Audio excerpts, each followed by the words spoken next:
It was always the Jags. It's always the Jags. It's always the Jags. Always the Jags. Welcome into Always the Jags. This week we can finally talk about a Jaguars win. We beat the Colts last week at Everbank Stadium because, again, Colts don't win at Everbank. So Jaguars fans are feeling very, very mixed because the score looks like it was a really close game. And like for part of it, it was, and then it wasn't until it was again.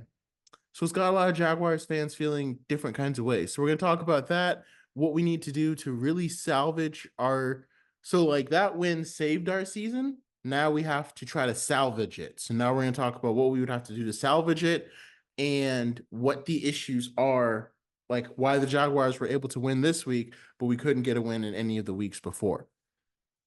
So first off, Trevor Lawrence looked like this is the kind of game that, you know, you don't want to put expectations like that. I hate the word expect because, like, you know, as fans, we're not NFL players. So it's like hard for us to expect something we can't do ourselves.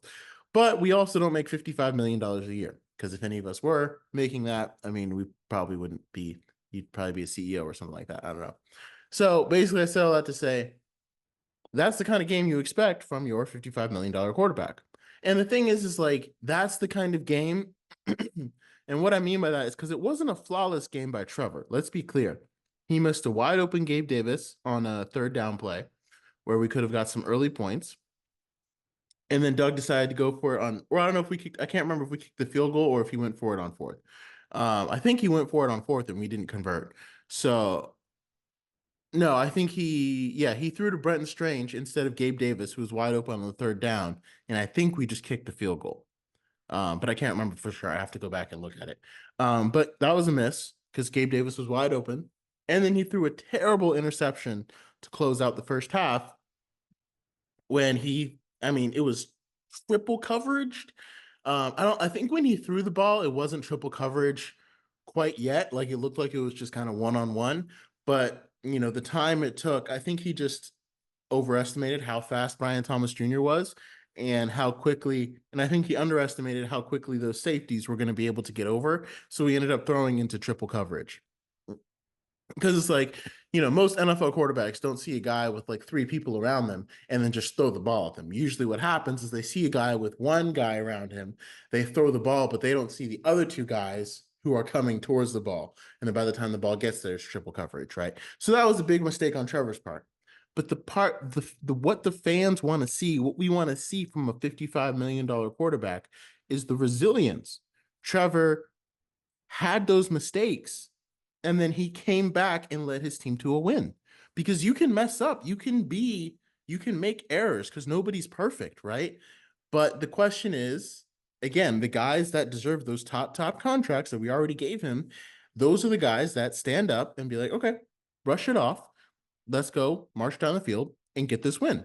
And that's what Trevor did, especially on that 85-yard touchdown to Brian Thomas Jr. That was a thing of beauty. Trevor and Brian are going to be a beautiful connection for a very long time. Like Brian Thomas Jr. is already leading all the rookie receivers in yards. You know, it's hard to say whether he's the best one, but it's not hard to say he's probably been the most impactful one besides Malik Neighbors. Like LSU is just pumping out these crazy good receivers. And on that throw, like if you notice, he didn't even have to slow down. Like when Brian Thomas Jr. turned, the ball was on him. He maybe slowed down half a stride. And like him, because if he has to slow down too much, you know, he could get tackled. That's not a touchdown. Because Trevor put it so he could catch it directly in stride, all he had to do was slow down enough so he could concentrate on catching the ball, and then he was gone. You're not going to catch him. That's the kind of weapon that we've needed. And that's what makes me happy that we drafted him instead of paying Calvin Ridley, because I don't think Calvin Ridley's that fast. And he's had really great plays for us, but like Brian Thomas Jr., I feel like he's already matched some of Calvin Ridley's top plays from last year. So that's a huge development. Now, the thing is, our secondary, like obviously Tyson Campbell's out, but Andre Cisco, and it feels like Andre Cisco has regressed which doesn't make sense because he's in a contract year. So really, this should really be the year where he puts it all together, like Josh Allen did last year. And like this, it feels like it should be one of those years where you kind of put it all together. He's been in it for 4 years now, and he's been starting for three and a half. And he looks like he's regressing. Like he's not reading where quarterbacks are going to throw the ball. Guys are left wide open. There's huge busts in coverage. And the same thing for Antonio Johnson. And I went to bat for Antonio Johnson. I thought he would be a great pickup for us, and I really wanted to draft him. And this is one of the things where maybe I have egg on my face because he's just not playing well. And like we got sliced and diced by Joe Flacco, which I mean I already knew was probably going to happen. I'm just impressed that Trevor Lawrence in the offense could take advantage of a depleted Colts defense and slice and dice right back to where we got the victory. But that's very concerning for our secondary because we have a lot of guys hurt, first of all. So, like, if Johnson continues to play poorly, we can pull him and put into Sean Gibson. Eventually Tyson Campbell will come out. And I think Montaric Brown has been the lone bright spot in our secondary, and he came in to fill in for Tyson Campbell. He stays. Like, put Montaric Brown and Tyson Campbell next to each other, like, opposite sides. That's a nice tandem and way better than what Ronald Darby has been putting out there. So, but then we still have Andre Cisco, and it's like, I don't know what's going on and why he's not playing better, but it's a problem because teams are going to continue to pick us apart through the air. And now we have the Bears, who have arguably the best receiving core in the league with DJ Moore, Keenan Allen, and Rome Odunze coming up. And, our guys still aren't healthy. So it's going to be another high scoring game, probably, but we're playing against a defense that doesn't allow teams to score. Like the Bears are allowing 17 points a game. The only way to stop them is to stop their offense. You can't really, because like their defense is going to get a couple of stops and a couple of turnovers a game. You can't just, like with the Colts, you can beat them in a shootout, right? But with the Bears, it's not really going to be an option because their defense doesn't allow for shootouts. So that's something that's really got to be, like Trevor has to be even more elevated, right? The only way to stop the Bears offense is with consistent pressure. And that's the one thing that's supposed to be our strength. And we kind of saw it. Trayvon Walker had a really nice breakout game against the Colts. I guess it wasn't really a breakout game. He just had like a really nice game.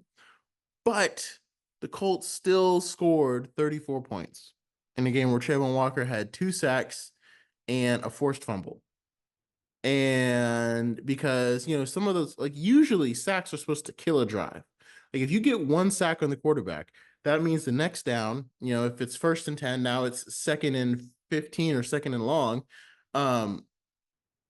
That allows now the advantage goes to the defense because he can play his guys in a way that will protect against a pass because you're probably not going to run it on 2nd and 15 and allow our guys to get to the quarterback, right?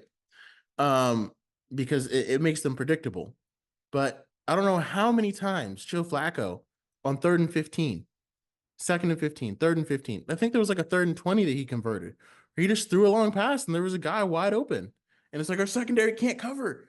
So it doesn't matter how many sacks our defensive line gets because they can't cover the guys when they get 20 yards down the field. So even it was like a 3rd and 15 and Joe Flacco threw a touchdown to Mo Alley-Cox and right in front of Antonio Johnson. So I don't know if the answer is like Darnell Savage has been playing well now that he's healthy. I'm like, if I'm Ryan Nielsen, I'm considering moving Antonio Johnson back to the slot because he can blitz pretty well. And that's, a place where slot cornerbacks often blitz. And it feels like he's not holding up in coverage. It feels like he can maybe hold up in coverage if he's got to like press a guy off the line, maybe for a little bit. But like him playing deep back safety, he doesn't seem to have the recovery speed. Something's going on and he's not being able to cover very well. So maybe we put Darnell Savage out there because he has experience playing safety, and at least we have an experienced safety out there. And then we can play around with whether him or Tashawn Gibson is better in that role. I don't know, but we got to fix the secondary. Otherwise, this season-saving win isn't going to mean anything. And if you notice, like, and it's just the way it is with the Jaguars. Like it's always the issue for our team always shifts. Like at first, the issue this year was the offense. against the Dolphins. We couldn't put up enough points. And our defense got a couple of nice stops on the Dolphins when Tua and Tyreek were healthy. And now our defense is super banged up and our offense is finally getting it together. So now our issue is our defense instead of our offense, because I don't know if our offense might be able to put up some points against the Bears defense. Like hopefully they should. Hey, what's up? Thank you for joining the live. We're just talking about the Jaguars versus the Colts game, and how it's gonna relate to the Bills game. But it's gonna be really hard to stop Caleb Williams now that he's really getting into a rhythm, and our secondary can't cover Mo Alley Cox. How are you gonna cover DJ Moore? So that's kind of worrisome. We have to find a way to slog through it and win, because we got to get healthy. Like we have to figure out a way to win, because they're not going to get healthy by the time we play the Bears, right? And then we have the Patriots, and even the Patriots, like I wish we were playing the Patriots this week and then had the Bears next week. I wish we played the Bears earlier in the season before Caleb Williams was like really starting to put it together. But so we could have more time to get healthy, because like the way our defense is right now, I feel like we could still stop the Patriots, but I don't know if we're going to be able to stop the Bears. But Ryan Nielsen's got to figure it out, because the only way we can salvage our season is by beating the Bears in London. And that means our offensive line has to do what they've been doing for Trevor for the past 2 weeks, and that is giving him time, right? Because in the Houston game, you notice the protection was far better. It was far better than any game we've played this year. And Houston has Will Anderson and Danielle Hunter. So it's not like just a ragamuffin off defensive line. The Colts, all of their guys have been injured. Buckner, Quiddy Pay, all those guys have been hurt. So it's like that defensive line. So that's not really like a fair test to see like how much better our offensive line is doing. But reporters commented on it, and Doug was like, well, it's what I've been telling you guys. When offensive linemen get reps and they work together, they start to get better. And it's like I understand what Doug is saying, and I know the media is really frustrating him right now because they're asking him all these questions and he feels like he doesn't really know how to answer. He knows his seat's hot. It's a lot of pressure, right? But as Doug, the coach, you're saying like, oh yeah, our offensive line, Nick, yeah, they needed to get reps, and now that they've gotten those reps and everything, they're better. Okay, if that was the issue with the offensive line, you as the coach, why didn't they play the entire preseason? Like they should have played the entire preseason, because if the offensive line played against the Colts and against the Texans, if they played that way against the Browns, Dolphins, Bills probably still would have been a loss. But if they had been playing that way since the Dolphins and the Browns, we probably would have won all 3 of those games. Because if they had been playing that way, Trevor's clock wouldn't have been sped up in the Houston game, because now in this game, he looked way more comfortable throwing those deep balls. And I felt like in the Houston game, his clock was sped up because he see a guy and he threw the ball too early and ended up overthrowing when he had time. You know what I mean? And so to me, like the way Doug is saying it is like, well, it's kind of like the same thing I've been telling you guys in the press. Like sometimes it takes guys for them to get together. And I'm like, I mean this in the nicest way possible, but Doug, that's still on you. That's on you to realize in training camp, this offensive line still needs more reps. They need reps with pads to gel as a line, because that philosophy of not playing them through the preseason, that cost us 3 games. Now we're back 3 games from Houston. And it's looking like you're saying like, oh yeah, now it'll be fine. It's like, well, that's great, but the season already started. Like that's what we needed to find out in the preseason, and it can be hard for coaches to know how good their offensive line until they actually start playing against defensive tackles and opposing defensive linemen. But again, that's the coach's job during training camp, is to assess how are they doing. Like, the offensive linemen themselves can't really assess it when they're going against bags and stuff. But as a coach standing on the sideline, that's what you're supposed to do. So to me, it's like, why didn't you have them playing during the entire preseason? If this is the offensive line that they could have been, they should have been playing the whole preseason. Because again, now we lost 3 games because of it.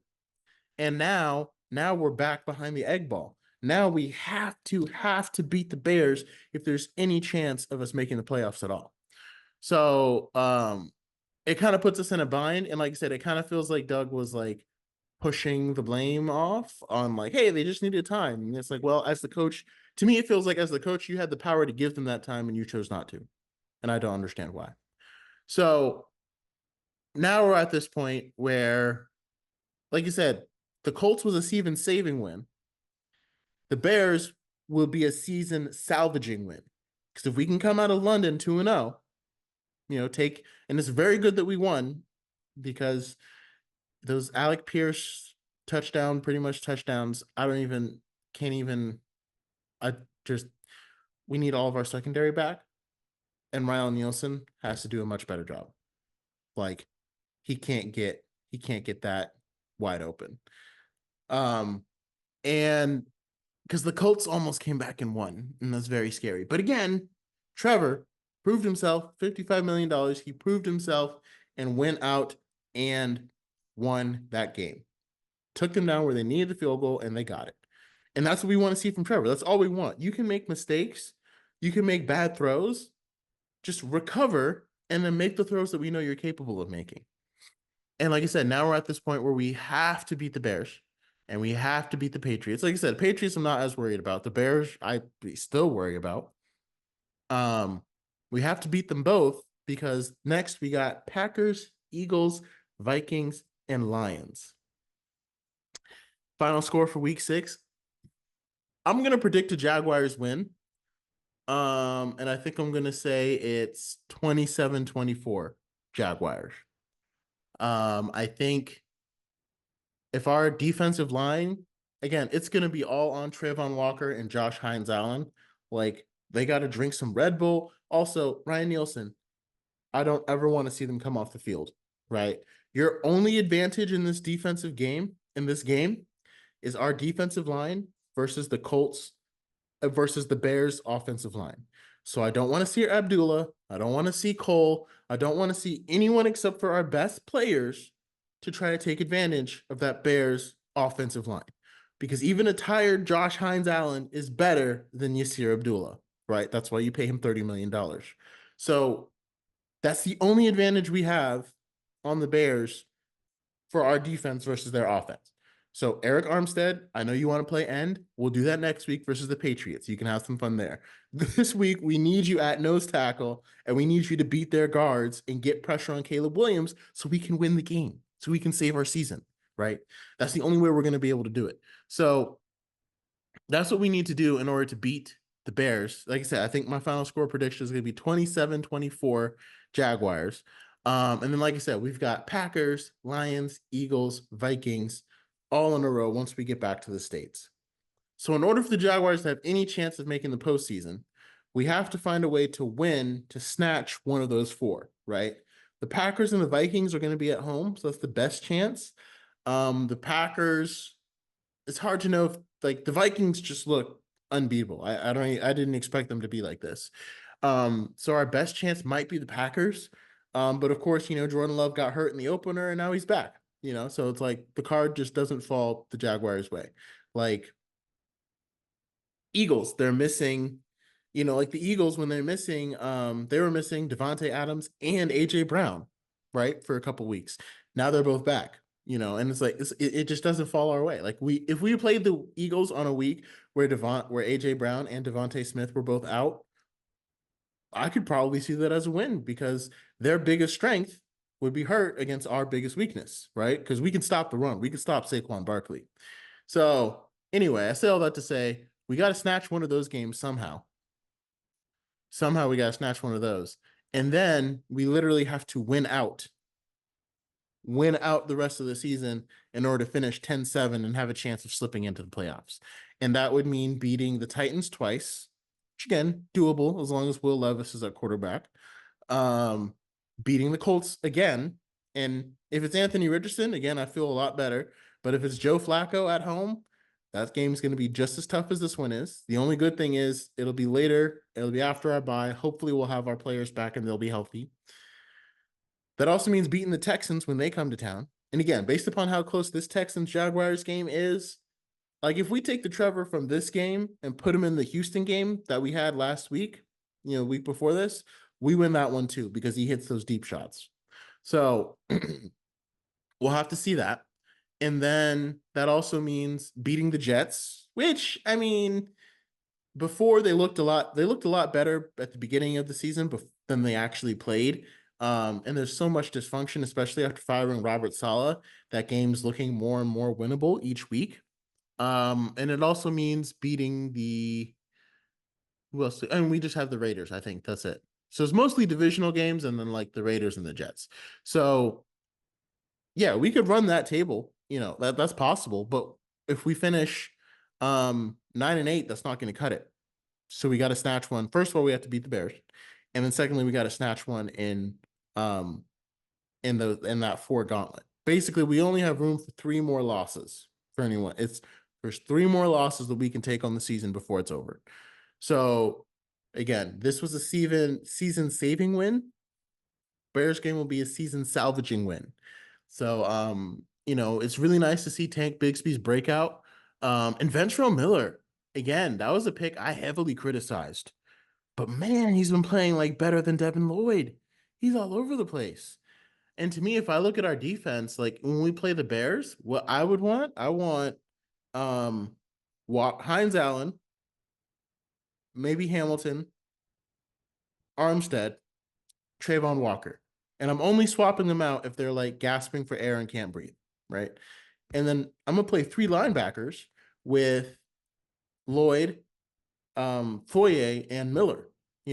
Make Caleb Williams give everything in front of you. You know what I mean? And then make tackles, because Ventrell Miller, when he hits guys, he's tackling them and laying them on the ground. So that'll also allow for a lot of blitz packages. You can have Devin Lloyd come in and run a blitz. Same thing with Ventrell Miller. And then again, our guys aren't healthy yet, but when we get we'll have Tyson Campbell and Brown on either side. And then, like I said, either Cisco and maybe Savage or Cisco and Gibson. I don't know if Antonio Johnson is really ready. And then for nickel packages, I just swap out Lloyd and whoever's playing nickel, like Johnson. I don't think there's a way that you take Ventrell Miller off the field. And when Foye Oluokun comes back, I don't think there's a way you take him off the field too. Like, I don't know what Ryan Nielsen's philosophy is on all of these substitutions, with Foye playing like 80% of snaps. But Fred Warner is the captain of the 49ers defense, and he plays 99% of every snap. He only comes off if he's hurt. That should be Foye is as important to us as he is to them. He should be on the field for every single snap. And I don't think Foye is the one saying, "Hey, coach, let me get off." Like, I don't, this is like a PSA. I don't understand your Ryan Nielsen substitution philosophy, right? And Ventrell Miller coming in has given us a chance to see how good he is, but that's more because Foye is currently out, right? So it's like, just play your best players, put them in the field, put them in the game, play them so we can have the best chance of winning. That's what that means. Our defense as a whole does not have enough depth for you to do all these substitutions.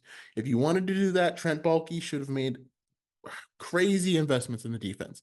He didn't do that. So let me know what your thoughts, what you think, if we can beat the Bears. And if you think that our season is still capable of getting to the playoffs. And don't ever forget, it was always the Jags.